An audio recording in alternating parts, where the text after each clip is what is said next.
তো প্রথমে আমরা মাস্টারকাম 5x অন করে নেব।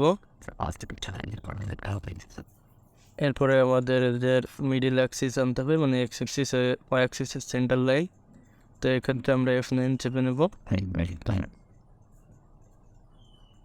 F9 চাপলে আপনার মিডিল লাইন চলে আসবে। এরপরে আমরা যে কোনো একটা শেপ নিয়ে নেব। নেওয়ার পরে যে আমরা যদি মিডিল লাইন থেকে আনতে চাই, যে প্লাস নোটে দেখা যাচ্ছে, এরপর আমরা ক্লিক করে নেব। এরপরে আসলে আমরা এখানে মিডিল লাইনে কার্সারটা রেখে এখান থেকে নিয়ে ছেড়ে দেবো। এটা মিডিল লাইন থেকে হয়ে যাবে, মানে মিডিল অ্যাক্সিস থেকে হয়ে যাবে। তো এরপর আমরা ডাইমেনশন দিয়ে দেবো। এই যে অ্যারোটা দেখা যাচ্ছে, দুটো আসলে ডাইমেনশন। তো আমি দিয়ে দিলাম, যেহেতু প্র্যাকটিস পারপাস, সেহেতু আমি আমার ইচ্ছা মতো একটা দিয়ে দিলাম 100, আর পয়সা দিয়ে দিলাম 25। তো এটা দেখেন আমার ভিজিবল এরিয়ার বাইরে চলে গেছে। তো এক্ষেত্রে আসলে মাউসের লেফট বাটন ক্লিক করে তারপর আমার আসলে অপশন আছে ফিটে দিতে হবে। এরপর আসলে দেবো ওকে, দেখি এটা ভিতরে চলে আসছে। এরপর আমরা যাবো আসলে মেশিন টাইপসে যাওয়ার পরে আসলে এখান থেকে মেশিন টাইপসে যাবো। মেশিন টাইপসে যাওয়ার পরে আসলে দেখেন বিভিন্ন ধরনের মেশিন টাইপ দেখা যাচ্ছে। আমরা মিলিং মেশিনে কাজ করবো, তো আমরা মিলিং মেশিন নিয়ে নেবো। নেওয়ার পরে এখান থেকে আমরা যে প্লাস আইকনটা দেখা যাচ্ছে, এটা ক্লিক করে আমি নিচে দেবো। তারপরে স্টপ সেটআপে যাবো। স্টপ সেটআপে যাওয়ার পরে এখান থেকে আমরা 3 ডাইমেনশনাল যে ইটা আছে সেটা দিয়ে দেবো। দেওয়ার পরে এখান থেকে মেজারমেন্ট দিয়ে দেবো। ধরেন এখানে কত দেবো,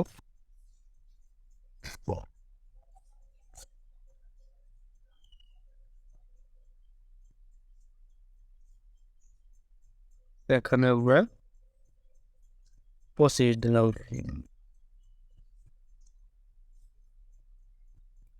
25 দিয়ে এখান থেকে আমরা ওয়াল সলিড দিয়ে দেবো। ওয়াল সলিড দিয়ে আমরা ওকে দিয়ে দেবো। ওকে দেওয়ার পরে আইসোমেট্রিক ভিউতে কনভার্ট করবো। এখানে দেখেন সবগুলো 3Dতে কনভার্ট হয়ে গেছে বডিটা। এরপরে আমরা টুল পাথ সিলেক্ট করবো, যে কী অপারেশন করতে চাচ্ছি। যেহেতু আমরা ফেসিং অপারেশন করবো, এখান থেকে যে অপশনগুলো আছে দেখেন, এখান থেকে আমরা ফেসিং নিয়ে নেব। ফেসিং নিয়ে এখান থেকে আমাদের এটা সেভ করে নেবো। এবার আমার ডিরেকশন, যেহেতু আমরা ফেসিং করবে শুধু ডিরেকশন এক সাইড থেকে শুরু করলে দিয়ে আমরা ওকে দিয়ে দেবো। এরপরে এখান থেকে দেখেন একটা উইন্ডো অন হয়েছে, এটা ঠিক করে দেওয়ার পরে তো এখান থেকে আমরা আবারও সেই ফেসিং অপশনটা সিলেক্ট করে নেব। করে এখান থেকে আমরা টুল পাতে যাব। টুল পাত থেকে এখানে টুল সিলেক্ট করে দেওয়া আছে, ক্রিয়েট করা আছে। টুল সিলেক্ট হচ্ছে কি লাইব্রেরি, এখানে বিভিন্ন ধরনের টুল থাকে বিভিন্ন অপারেশনের জন্য। এটা ইন্টারন্যাশনাল স্ট্যান্ডার্ড অনুযায়ী নাম্বার অনুযায়ী দেওয়া থাকে। তো আমরা অপারেশন ইফেক্টে ক্রিয়েট টুল দেবো। ক্রিয়েট টুল থেকে আমরা এখানে বিভিন্ন ডিফল্ট টুল দেওয়া আছে, সেখান থেকে আমরা সিলেক্ট করে নেবো আমাদের প্রজেক্টে। এখানে আমরা ফেসিং নিয়ে নিলাম। ফেসিং নিয়ে এখান থেকে আমরা একটা করবো, যেহেতু আমরা একটা 100 মিলিমিটার ডায়ামিটারের একটা মিলিমিটারের লেন্থের একটা কার্যবস্তু কাটবো। সেক্ষেত্রে আমরা এখানে সেই অনুযায়ী একটা টুল ডায়ামিটার নেব, মানে টুলের সাইজ নেব। তো আমি এক্ষেত্রে 35 নিলাম। এরপর স্পিড ক্যালকুলেট দিয়ে দিলে অটো স্পিড ক্যালকুলেট করে নিলে। এরপর ওকে দিয়ে দেবো। ওকে দিয়ে এরপরে দেবো ডেপথ অফ কাট, এটা দেবো কাট প্যারামিটার, এটা দিয়ে দেবো জিগজ্যাগ, মানে কীভাবে কাটবে এটা। এরপর দেওয়ার পরে এটা যেভাবে আছে বাকিগুলো সব সেভাবে থাকবে। এরপরে আমরা দেবো ডেপথ অফ কাট, দিয়ে এটা ওকে দিয়ে দেবো। এখানে এটা যা আছে মোটামুটি ঠিকঠাকই আছে, এটা তেমনটা পরিবর্তন করার প্রয়োজন দেখতেছি না। আপনি আপনার অপারেশনের অনুযায়ী আপনি এটা পরিবর্তন করে নেবেন। এরপরে আমরা যাব লিঙ্কিং প্যারামিটারে।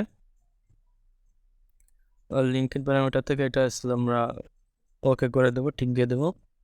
এরপরে নিচে যাবো ফোনে আমরা কতটুকু কাটতে চাচ্ছি, এটা অবশ্যই মনে রাখতে হবে, এটা নেগেটিভ হবে, মাইনাস। যেহেতু এটা কাটবে ওইটা -5 দিয়ে দেবে। এরপরে বাকি যেগুলো যা আছে সেটা থাকবে, দিলে এরপরে এটাকে আমরা ওকে করে দেবো।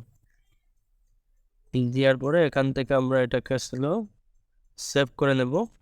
তো এই যেটা রাইট দেখতেছেন, দুটোতে রাইট দিয়ে সেভ করে নিয়ে আমরা আসলাম এখানে অপারেশন যে টুলটা দেখছি এখানে সিলেক্ট করে অপারেশন টুলে সিলেক্ট করার এখান থেকে আমরা অপারেশন টুল সিলেক্ট করব। টুল সিলেক্ট করে আমরা যাবো ভিতরে অপারেশন টুল সিলেক্ট করলাম, করে গেলাম ভিতরে। এখান থেকে স্টেপ সেট আপ নিয়ে দিতে হবে, মানে আমি কত দূর থেকে অপারেশনটা শুরু করতে চাচ্ছি। এখান থেকে আমরা টপ ভিউ নিয়ে নেব। টপ ভিউ নিয়ে এটার থেকে আমরা লিমিট সেট করে দেবো যে কোখান থেকে শুরু করে কোথায় শেষ হবে। তো এই মাথা থেকে আমরা এই মাথা পর্যন্ত করতে চাচ্ছি, এটা সেট করে দিলাম। এটা সেট হয়ে গেছে। এরপরে আমরা ওকে দিয়ে এরপরে আমরা স্পিড কমাই দেবো, যে তুমি আমাদের অপারেশনটা দেখতে হবে। এটা সি স্পিড। তো এরপরে আমরা রান করে দেখি যে ঠিকঠাক আছে কিনা।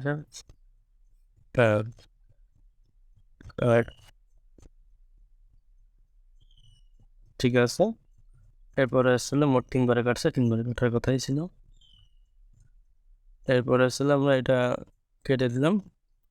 কেটে দিয়ে এটার জন্য যে আমরা কোডটা জেনারেট হয়েছে প্রোগ্রাম, সেটা আমরা নেবো যে জিওন যেটা লেখা দেখতে পাচ্ছেন এখান থেকে নিয়ে নিতে হবে। এটা ওকে করে দিলাম। এটা ফাইল, এটা সেভ করতে বলবে। তো আমি এটা নিয়ে দিয়ে দিলাম আমার ইচ্ছা মতো নাম, এটা দিয়ে দিলাম আমি ফাইল সেভ করার জন্য।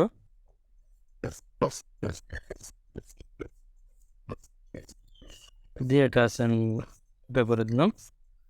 দিলে এটা ওকে হয়ে গেল।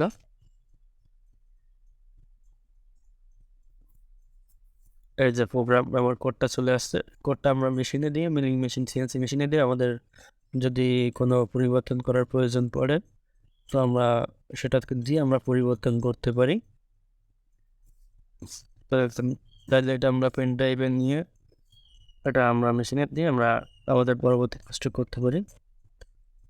তো আজকের ভিডিও এই পর্যন্তই। ধন্যবাদ।